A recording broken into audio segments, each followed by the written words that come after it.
Selamat sore untuk Bapak dan teman-teman sekalian. Di sini kelompok kami akan mempresentasikan hasil laporan praktikum kami mengenai credit card fraud detection with SMOD and PCA using machine learning and Python. Kami dari kelompok 3 yang terdiri dari saya, Darel Leonardo Alusius Pinem, lalu Deva Immanuela, Rens Sibarani, dan Jogi Sitinja. Kelompok kami akan memulai presentasi ini dimulai dari teman saya, Rens. Di sini saya akan menjelaskan tentang latar belakang dari permasalahan yang kami dapatkan dan yang akan kami jelaskan. Keamanan cyber menjadi bagian penting dari kurikulum kita. Ketika berbicara tentang keamanan kehidupan digital, tantangan utamanya adalah menemukan aktivitas abnormal. Ketika kita melakukan transaksi, membeli produk secara online, tidak sedikit jumlah orang yang lebih memilih membayar dengan kartu kredit daripada uang batas kredit. Kartu kredit kadang-kadang membantu kita untuk melakukan pembelian, bahkan jika tidak memiliki jumlah uang kontan yang cukup. Tapi di sisi lain, fitur ini digunakan oleh perampok cyber untuk mengatasi masalah ini. Kita perlu sistem yang dapat membatalkan transaksi jika menemukan kejanggalan dalam aktivitas kartu kredit. Dalam hal ini, akan dapat dilihat kebutuhan untuk sistem yang dapat mendatak pola dari semua transaksi, dan jika pola apapun adalah abnormal, maka transaksi akan dibatalkan. Dengan adanya masa lalu dan algoritma yang sesuai yang dapat disesuaikan data dalam bentuk yang lebih baik. Dalam artikel ini, kita akan mengecek unbalanced dataset untuk mendapatkan model terbaik yang dapat mengklasifikasikan transaksi menjadi tipe normal ataupun abnormal. Dan kajian dari implementasinya adalah data dari kartu kredit itu dalam bentuk CSV. Setelah kita upload ke dalam Google Colabs, lalu kita tampilkan isinya. Ini adalah hasil dari file yang telah dibaca dari file CSV yang tadi. Lalu setelah kita membaca hasil dari file CSV, kita cek duplikasi data yang ada di dalamnya. Setelah kita cek dengan melakukan duplikasi dari duplikasi data, kita menemukan adanya 1081 data yang terduplikat. Lalu kita harus mendropnya atau membuangnya. Lalu kita periksa lagi data yang tadi tanpa waktu. Kita menemukan 8.063 data yang duplikat. Semuanya terkait dengan transaksi yang tidak curang.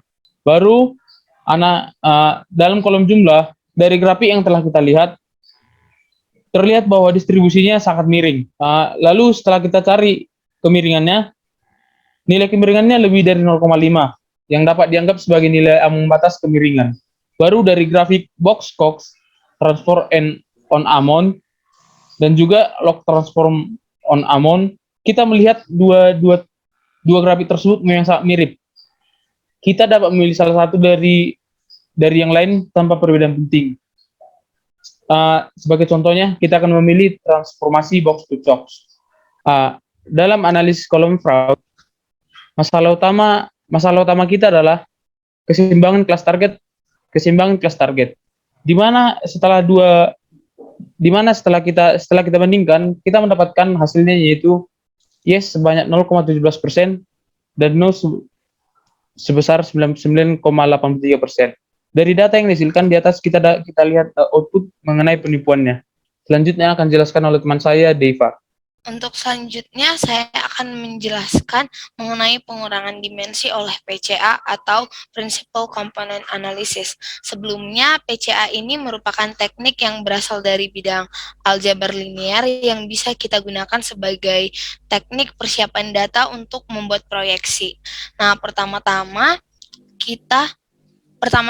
kita mengskalakan data menggunakan code yang ini, lalu kemudian kita memperoleh resiko varians yang dijelaskan secara kumulatif pada komponen utama. Nah, untuk menampilkan grafiknya dengan code yang ini, Untuk penjelasan dari grafiknya, hanya ada satu fitur yang bisa kita hapus dan memungkinkan model tetap memiliki 99% kemampuan untuk menjelaskan. Nah, sebagian besar kemampuan untuk menjelaskan dengan menghapus lebih banyak fitur. Namun, dalam kumpulan data ini, fitur-fitur tersebut telah diubah oleh PCA sehingga berpotensi menghapus satu fitur saja. Karena alasan ini, tidak akan 28 kolom asli disimpulkan dalam variabel X. Untuk yang selanjutnya mengenai kasus tidak seimbang. Di sini kita lihat training set 176.424,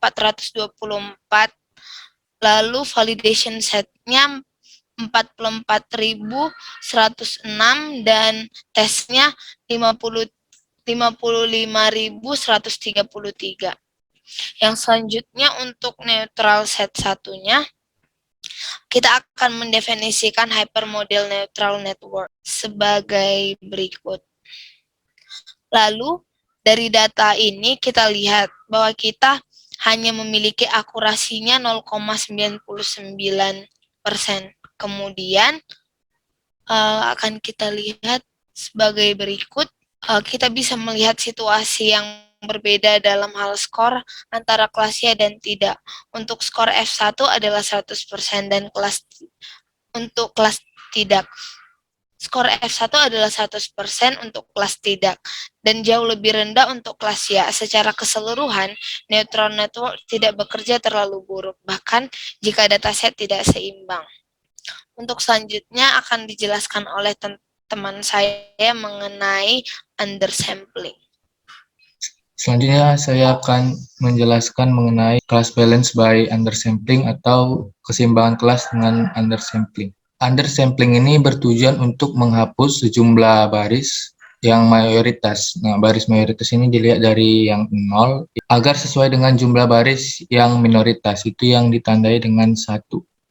Nah, jadi ini berarti 176122 dikurang dengan 302 yaitu 175.820 baris yang akan dihapus. Selanjutnya membagi set pelatihan menjadi set data, pelatihan, dan validasi baru. Hal ini dilakukan untuk memantau metrik atau akurasi atau recall pada set validasi dan mencegah overheating. Itu dilihat dari line 50 yang satunya 0302 dan yang nolnya itu 302. Selanjutnya neural net 2 undersampling. Kita dapat melihat nilai presisi yang sangat rendah, kurang dari 0,1 dan daya ingat yang cukup tinggi, lebih dari 0,85 untuk target 1. Dengan menggunakan model ini, sebagian besar pengguna akan melihat transaksi non-penipuan mereka dicap sebagai penipuan. Selanjutnya, keseimbangan kelas dengan oversampling dan dengan smooth.